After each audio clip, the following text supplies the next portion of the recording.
Welcome back.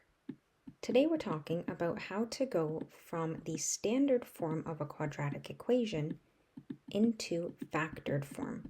In other words, this is called simple trinomial factoring. So let's say we're starting with an equation x squared plus 5x plus 6.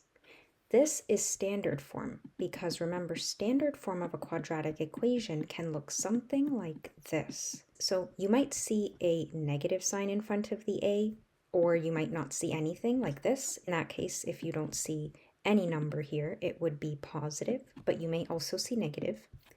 You can have a negative or positive b value, and same thing with the c value. So this is what standard form usually looks like. In our case, we have x squared plus 5x plus 6.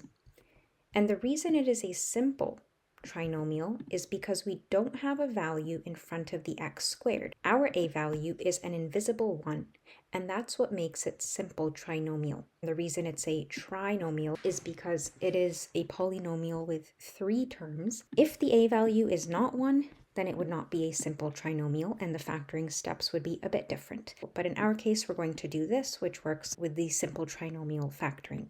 Here's a trick that I use to remember which order to do simple trinomial factoring in. I always think of the sun because the sun reminds me of the morning time. And what do we use to denote morning hours? Usually AM instead of PM. A means add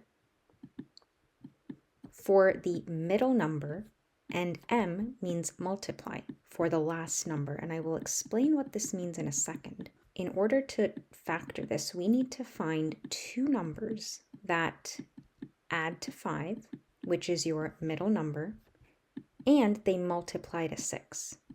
They have to be the same set of numbers that satisfy both of these rules. And that's why I remember AM, because I always mix up whether it should be multiply and then add, or add and then multiply. But if you remember AM, it's going to help you remember that order. So what I like to do is try to find numbers that actually multiply to the number we're looking for first. So let's write down all those options. We don't have any negatives, which makes it easier. So we could have 1 times 6 or 2 times 3. And that's pretty much it. Start with the number 1 and see what I need to multiply it by, then go to 2, then I would go to 3, and so on until it starts to repeat. So if I put 3 here, I would have to do 3 times 2 and it would start repeating. So I know that this is the last option here. And after this, it would repeat.